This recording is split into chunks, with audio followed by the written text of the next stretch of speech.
His business acumen has been amply demonstrated in successful investments in sugar, flour, steel, salt, pasta, real estate, and beverages. He has also conquered the cement manufacturing business. Indeed, his company is Africa's leading integrated cement company, engaged in the manufacture, preparation, importation, packaging, and distribution of cement in Nigeria and 14 other African countries.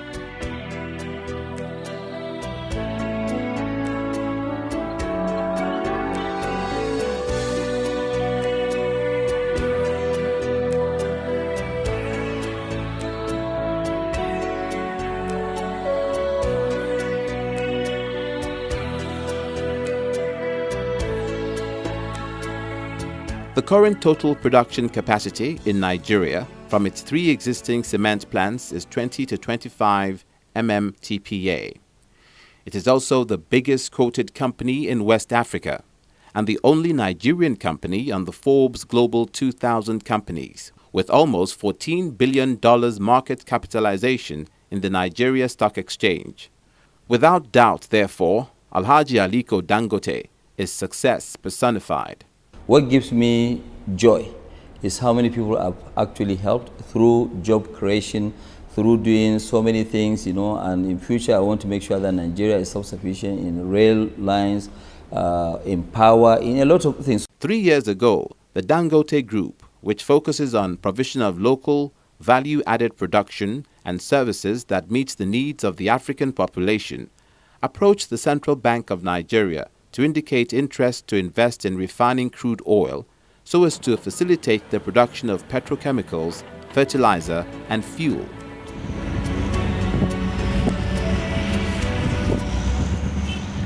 Today, the Dangote Oil Refinery project, which is valued at $14 billion, is ongoing at the Lekki Free Trade Zone, Lagos State, with a tantalizing target to refine 650,000 barrels of crude oil per day.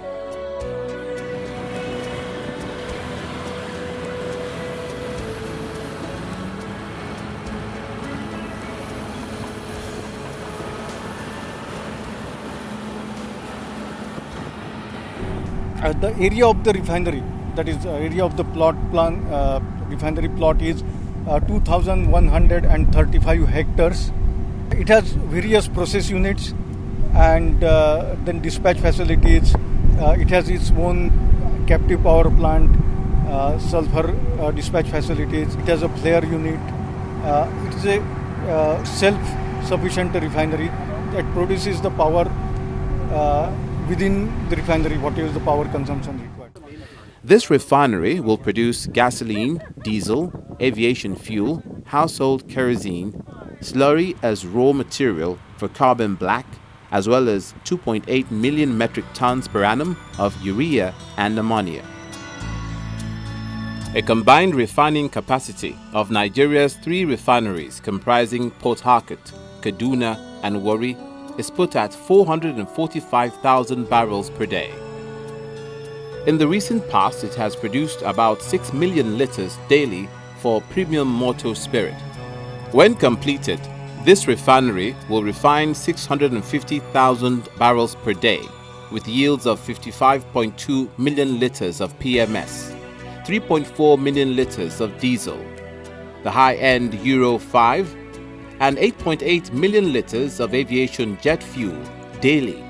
At 55.2 million liters of PMS, Nigeria's daily consumption of 40 million liters is already taken care of. Before now, Nigeria was a paradox, being one of the world's largest producers and exporters of crude oil, and yet one of the biggest importers of refined product. Trillions of naira is spent every year in subsidy claims for oil marketers, not to talk of immeasurable man-hours lost each time there is real or artificial scarcity of fuel. But now, the first of its kind integrated oil refinery project will resolve this paradox with its longest single train refinery in the world.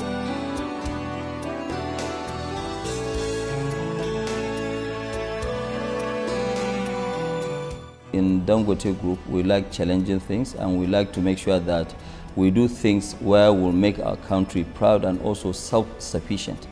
So once we do this, Nigeria will never ever import any oil at all. No petroleum products, zero. We'll meet up the full capacity, and we've taken up a land that will allow us to grow 3 times. So we have plans of also further growth. But the challenges, I think, will be able to surmount most of them because, number one, we're a local domesticated refinery. Most of the logistics cost will not be there. And then we don't have to pile up a lot of petroleum products, in stock because the refinery is there, it's working. Obviously, yes, maybe we'll have about 15-20 days of reserves. After months of work on site, the dredging has covered a major portion, although heavy-duty work is ongoing.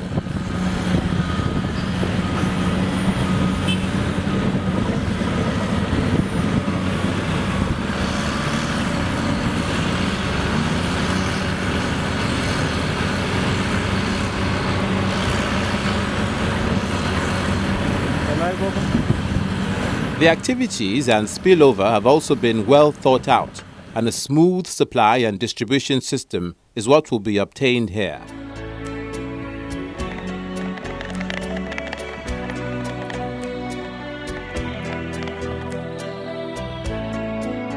This is the setting that prompted the governor of the Central Bank of Nigeria, Mr. Godwin Emefiele, to pay an impromptu visit to the Lekki site of the world's biggest refinery project.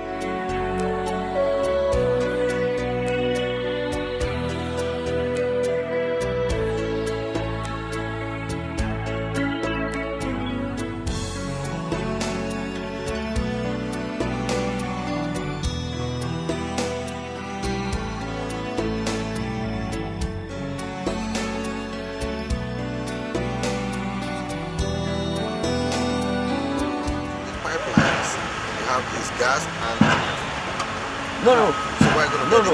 the refinery. Crude were loading by ship, but when they are inside the sea, they call them SPMs. Okay, so you discharge, and also you can load 100% of the product through the sea. They told you Suez Max, there's 3 SPMs. Yeah. So we have 3 for loading products and 2 for taking crude, and also back loading of the crude.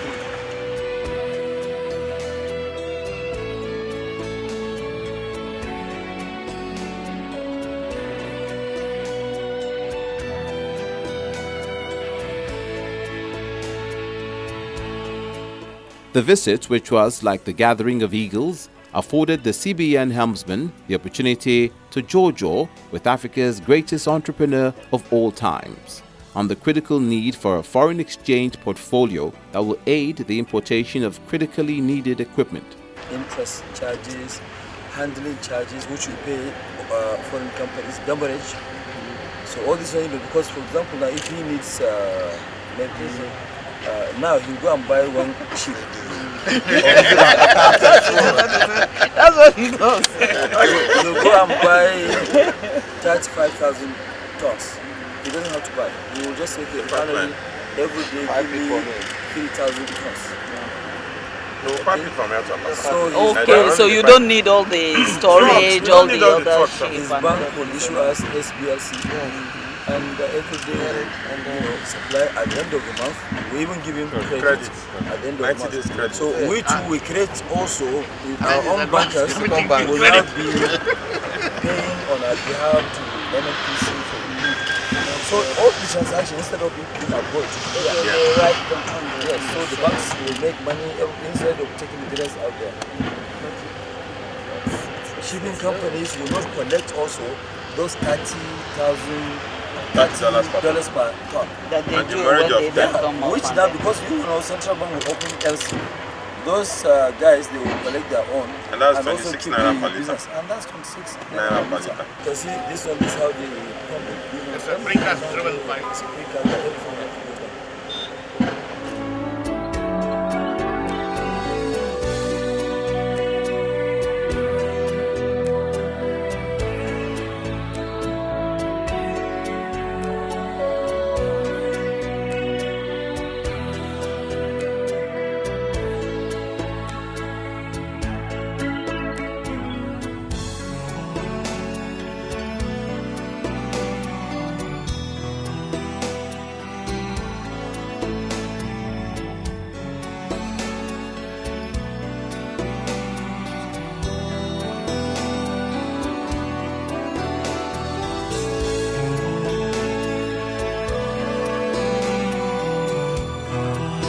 can see, this is the whole site, and this is the fertilizer.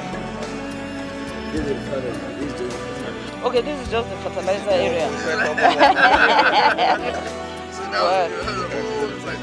And this is the plot plan. You can see how the tank pumps are coming, the various equipments are coming right all over the place. Apparently elated by the noble and patriotic vision that gave birth to the Dangote oil refinery project, as well as the infectious commitment of the investors towards the success of this ambitious enterprise, the governor of the central bank said, "Your ongoing $14 billion refinery investment will enjoy our support, no doubt. We are doing this to fast-track the importation of equipment you need for a speedy completion of that project and to encourage other Nigerians to follow suit. This tour is necessary to lend our support to this laudable project that will transform Nigeria's downstream oil sector." About 2.5 to 3 years ago, he actually came to the banks. At that time, I was an operator.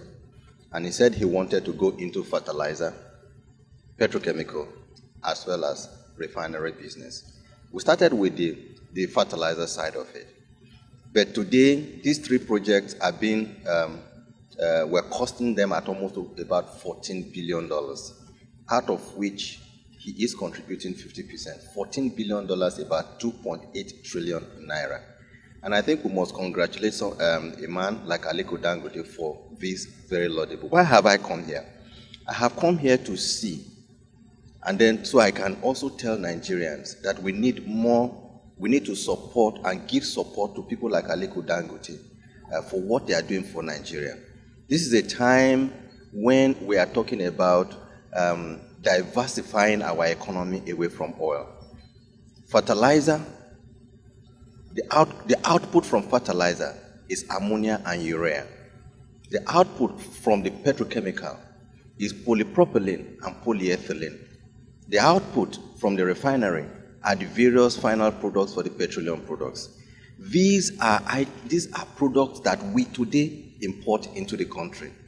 If we dimension how much the country spends on the importation of these products today into Nigeria, consuming foreign exchange, this stands at close to almost about 35 to 40% of our import needs.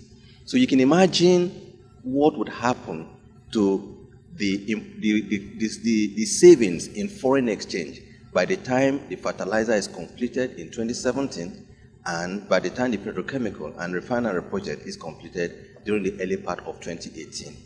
We expect that by the time these projects are completed, we will not only service, it will not only meet the needs of our domestic requirements, but by the time it is completed, he will be exporting these products to the point where he will be selling foreign exchange to Nigeria, to Nigerians, and to Central Bank of Nigeria to the tune of almost about $6 billion a year.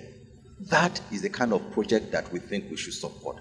And we think we need to encourage more Nigerians to begin to think like Alhaji Aliko Dangote.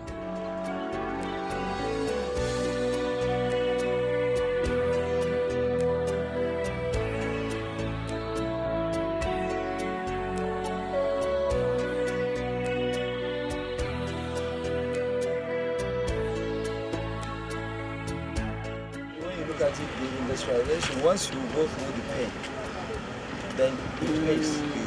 But the pain is heavy, because you can see bush, from this bush, you now enter, after you knock up everything, you get station, these are bushes, they go there with the chain. You can float in the water. If you float on water, uproot all the trees, then you burn them. After you burn them, now you clear them out, then now you put sand. Compact, yes. And then piling. Yes. Yeah. I know the sand they charge you per cubic feet. It's not that they don't know the measure. There's a measure. You and them will measure it. Like now, if you exceed that. Who is charging you? The people who are it's not that they just come and fill everything. That's right. They don't know. No. This is beyond the world. They are the biggest in the world. I told you from Belgium. Those who brought the number 1 and number 2 greatest in the world, and the number 5 too. Yeah, I know see the bills because we are not coming for FX. No, don't come for that.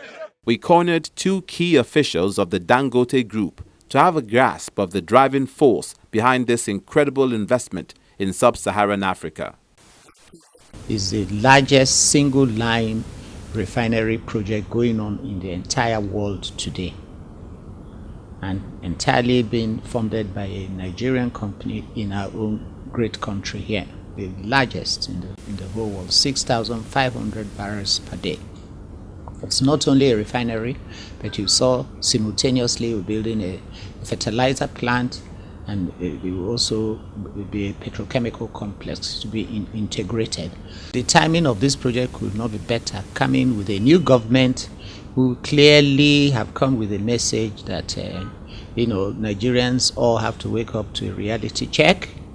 We could no longer afford to be an import-dependent economy, and that anyway the resources are not there, and Nigerians have to tighten their belt, and everybody have to go back to the basics, back to agriculture, back to manufacturing. So I believe that it's not surprising that the governor of Central Bank himself was there, because he obviously this is what he wants to see more Nigerians doing to make his job easier. At the moment, everybody is on his neck for foreign exchange. So he would very happy to see investments that are going to conserve our foreign exchange by reducing our imports. In fact, and ultimately, investments that will begin to make it possible to repatriate foreign exchange back into our economy. This is really going to be a boon to the country. The Nigerian crude is a sweet light crude, which has always been commanding a premium in the past.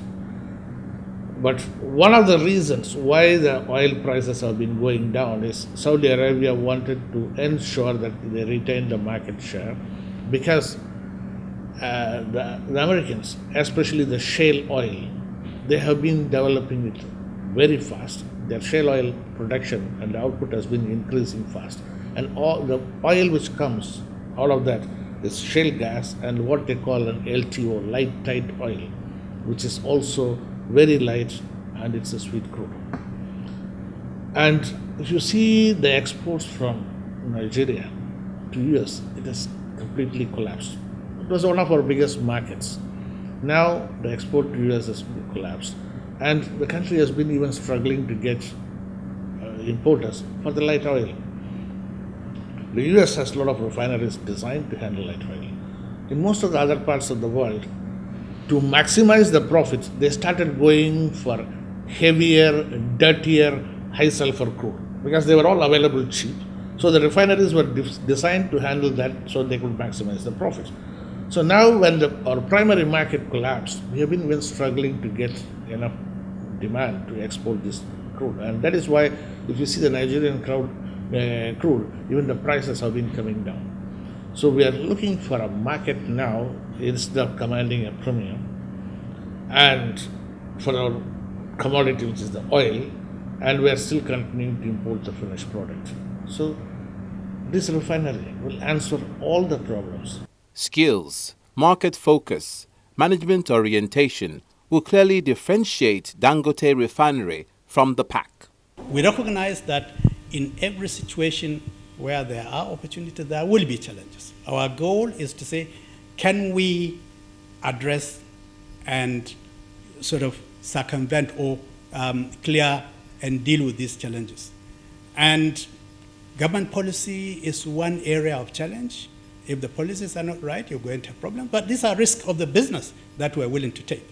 But we expect that in the investment game, it's a question of weighing your risks and your rewards.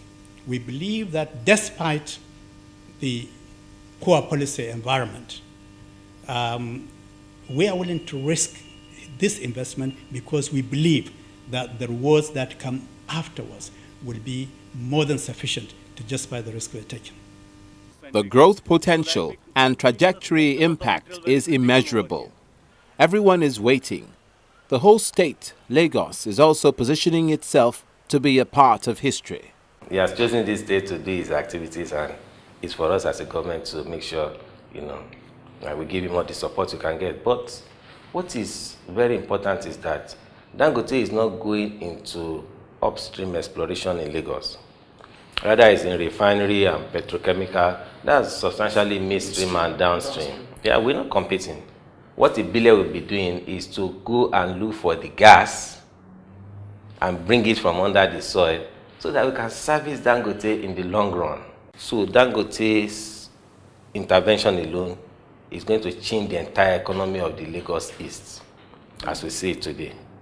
And you see, if you now combine that with the activities going on inside the free trade zone, the proposed airport and the deep sea port, it's going to end up in a massive transformation of that sector.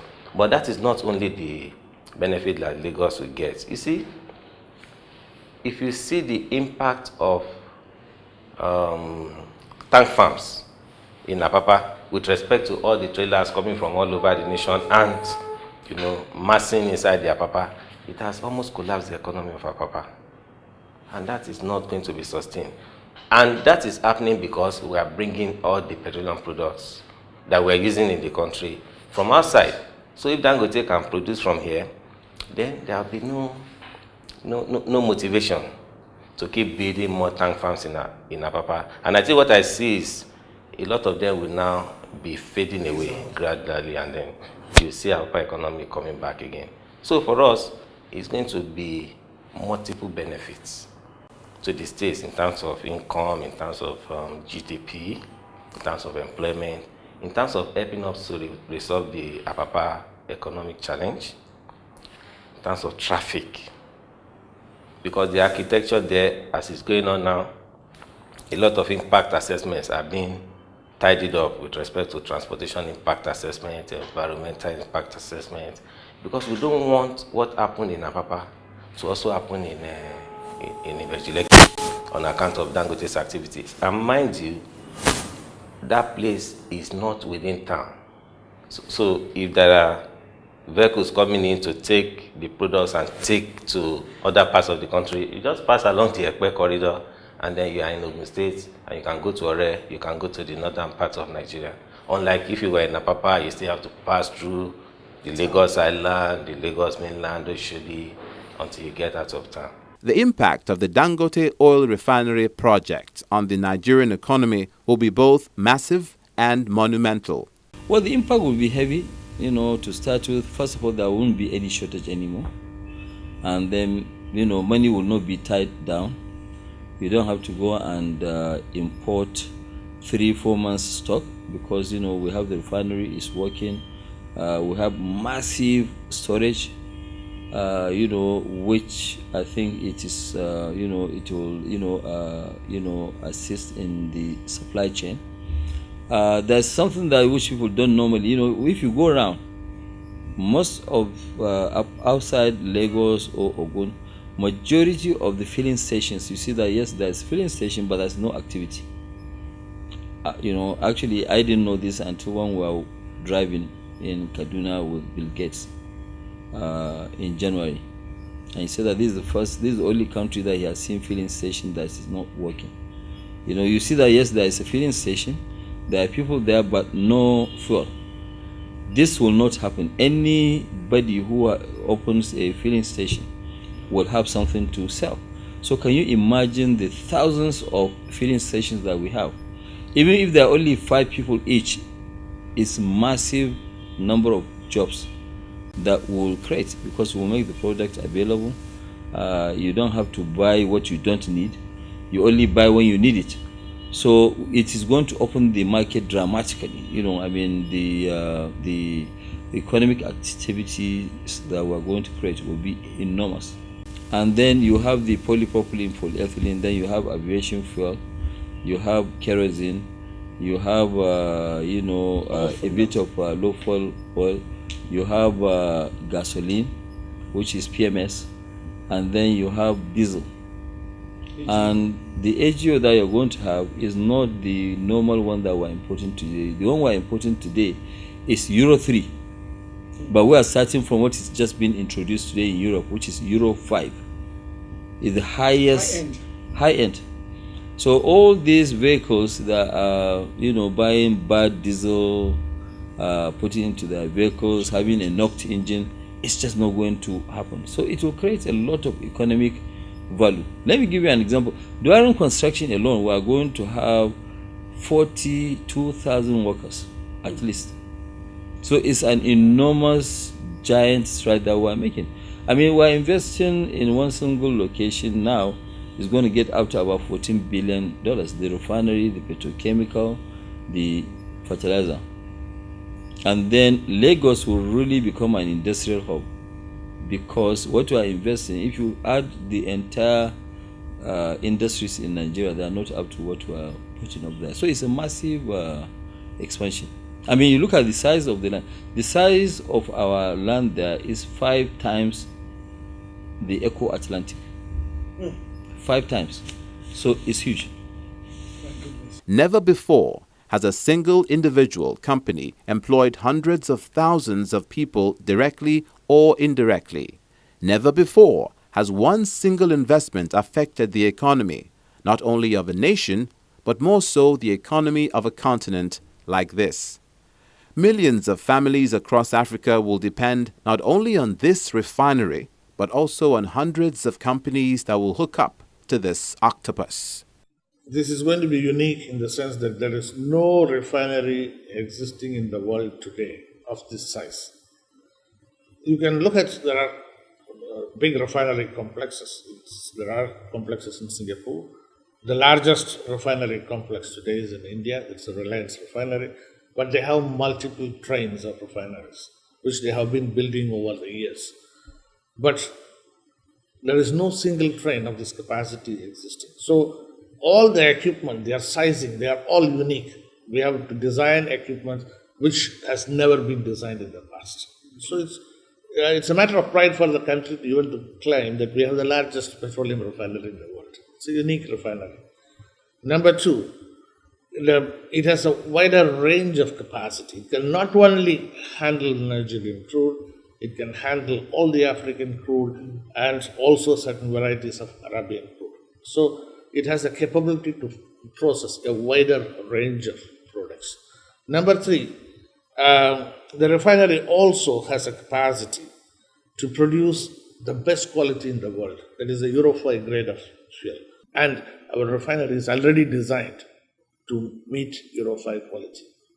So which is again another very unique feature of this refinery.